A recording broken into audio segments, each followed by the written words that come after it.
Hello and welcome to Arts 24. Today on our show we have two special guests from South Africa. Sean Drummond, writer of the hit series Unseen and the acclaimed film Five Fingers for Marseilles, and Amy Jephta, playwright and actress. Her play The Good House has just finished its run in the UK. Thank you both for joining us today. Now, you both were part of the South African delegation at Mania, the annual TV festival that has just wrapped up in Lille. Sean, tell us a bit about how that visit went. Yeah, it was great. The Creation Africa is a new project that's being spearheaded by the Institut Français throughout Africa, and then we were there with the IF of South Africa and then the National Film and Video Foundation of South Africa, and they brought a delegation of 20 to 30 filmmakers from across the continent and a chance to take meetings, learn, sit in the panels, pitch projects. It was exciting. My first time at Series Mania. Amy's been before, and we had a busy, good time. Okay, well, actually, speaking of that, Amy, you were at Mania last year. You were lead writer on the true crime series Catch Me a Killer. It was the first South African series to premiere at Series Mania in 2024. It's a series of firsts, actually, because it's also based on the memoirs of Micki Pistorius, the first South African and the first ever female criminal profiler.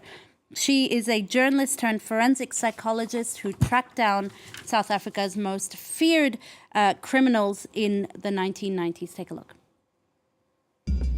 Control. Power. These two go hand in hand. But power over life and death? Now that's the ultimate control. Police are looking. They need someone like you. For what? And police don't use psychologists. They need a forensic profiler. We don't have profilers in this country. You'll be the first. It'll be chaos. We have 21 dead bodies, 2 missing boys. It's already chaos. So pretty intense there. Amy, what drew you to that project? I have a history with that story in particular. I lived in Mitchell's Plain, where the opening episodes of that story is set. It's set in 1994, at a time where there was a notorious serial killer operating in South Africa's Cape Town's Cape Flats. And my mother was a police officer at the station where this investigation was going on in the first few episodes. So it was a personal connection to the story that drew me to that project in the first place, yeah. Now, the British actress Charlotte Hope, who plays Micki Pistorius, has said that the shoot was very grueling because of the subject matter, dealing with feminicide and infanticide. What was it like for you writing it then? It was quite immersive. Like we had a great process with Micki herself, who was a consultant on the show. We had quite a lot of intense research. So there was we had to kind of open the case files of all of these very notorious murders, 10 across the series, and notorious serial killers. It was quite grueling. I was exposed to like a lot of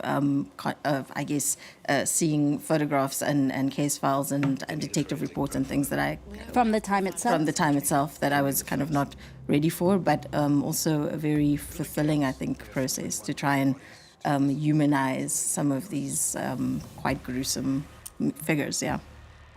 Will we see a second season? I know it's a mini-series, but is there an idea of a second season? There may be, yeah. Micki has written quite a few books, so that she has a series of 3 because she had quite a prolific career as a forensic profiler.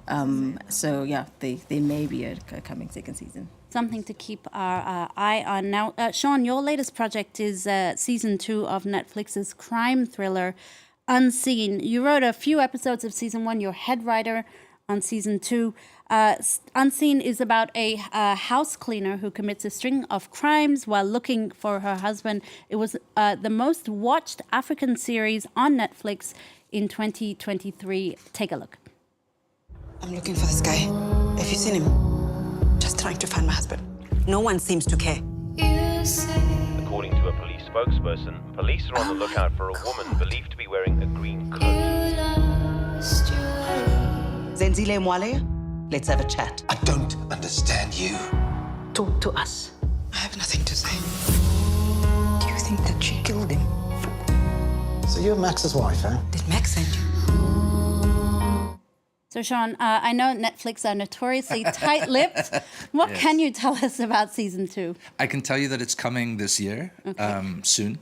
There's going to be new. They've dropped a teaser already, so we're allowed to talk about that at least. I can tell you it picks up where season 1 left off, and it carries Zenzi's story. And Zenzi's played by Gail Mabalane, who's phenomenal in the role. It's really, really. I mean, she's had a great career, but this is a breakout role. And then just a top tier cast of South African talent who've come, and it's a really edge of the seat thrill ride, I think, like season 1 was. And I think anybody that was glued to season 1 and binged it, because people binged it, which was great to see. And I think season 2 is extremely bingeable as well, and hopefully takes people all the way to the edge of their seats and then maybe off the edge.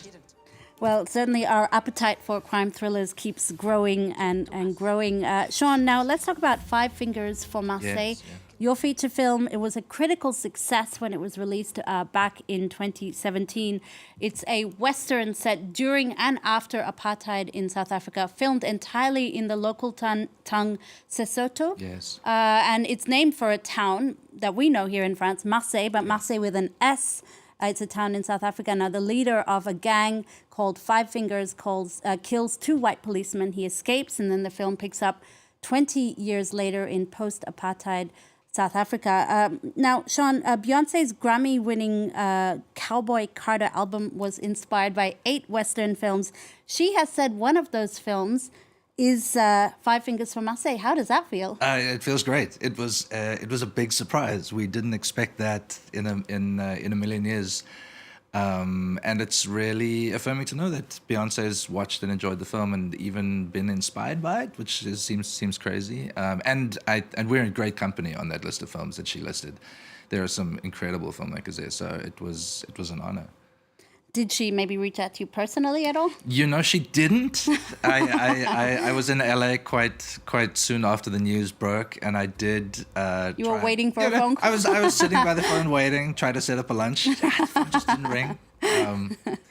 Still waiting? Still waiting. We'll do it. We'll do it later. It'll happen. Everybody's busy.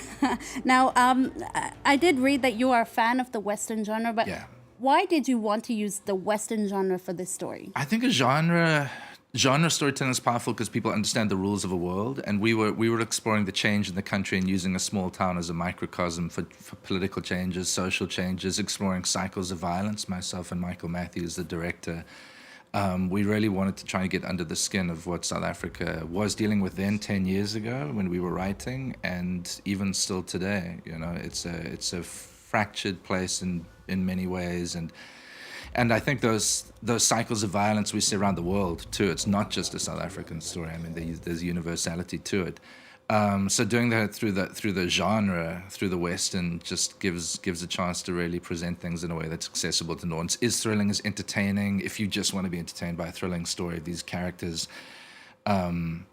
you can. But if you want to wrestle with something a little deeper, that's all there in the film for you to sort of sink into as much as you want. So multi-layered. Multi-layered, but also just like an entertaining story if that's all you want from it. And I think what was great was when we took the film out to the world, we got a lot of both. You know, it was great to go and do festivals, sit with audiences, and have really deep, engaged conversations, and then also have people go, "Oh, but I just really love that moment when." And actually, because it's a sort of film where people are vocal in the audience too. So I hate watching my films with an audience, but with this, it was really fun to stand at the back and just sort of know the moments when people would be clapping, cheering, jumping out of their seats. It was affirming. Watching the watchers. Watching the watchers. Now, speaking of post-apartheid legacies, Amy, you've just wrapped up A Good House, as we mentioned earlier. It's a play that ran at the Bristol Old Vic Theatre and Royal Court Theatre in London. Now, The Good House is a biting social satire about a sort of new money black couple who move into a gated community, and then there's the appearance of a rundown shack in the neighborhood that sparks fear and mistrust towards them. It also asks existential questions like, to whom does the land belong? Was there a particular incident that inspired this for you? I think just being a black woman in Cape Town really is the inspiration behind the story. It was just about, I think, trying to write a story for a post-democratic South Africa that, it's been a couple of decades now, and I think we have new stories still to unpack. I think there's still a lot of unhealed wounds in our country, especially with race relations between, black and white people. And I kind of, I was wanting to write a new South African play that touched on what it meant to, I think, be a born free in South Africa and talk about the legacies we still carry, a lot of it around land and spatial division and, more subtle forms of racism, What were the unique challenges for you in putting on a stage production? So I wrote the play and I didn't get to direct it. It was directed by a fantastic New York-born, British-based director called Nancy Medina. It was incredible to be part of the workshop process, and the development was very hands-on. So I was in the room from the first day of rehearsals really until the opening night. It was a bit of a homecoming for me to playwriting. I haven't done playwriting for about 7 or 8 years. I transitioned from theatre into film and television, and I left theatre behind. So it was gorgeous to come back to the medium that shaped me and made me. And in your formative years. And honed my artistic voice. I really love playwriting, and I think that's what the year holds, is to do more of that. Okay, well, I'm afraid we've run out of time now for more questions. Amy and John, thank you so much for joining us here on set. Thanks for having us. On France 24. Now, let's leave you now with a series, a South African series, actually, on Netflix called Go. It's out right now. It was among the top 3 series viewed in France in its first 3 days of release. Go follows a gifted track and field student who's given a scholarship to an elite school where he then must juggle his new life and his old one in the township. Do stay with us. More news coming up on France 24. Abantu bathi impilo marathon ayisona isprint. Mina ngithu lapho mehlo. Futhi into ebalekile ukuthi uwine.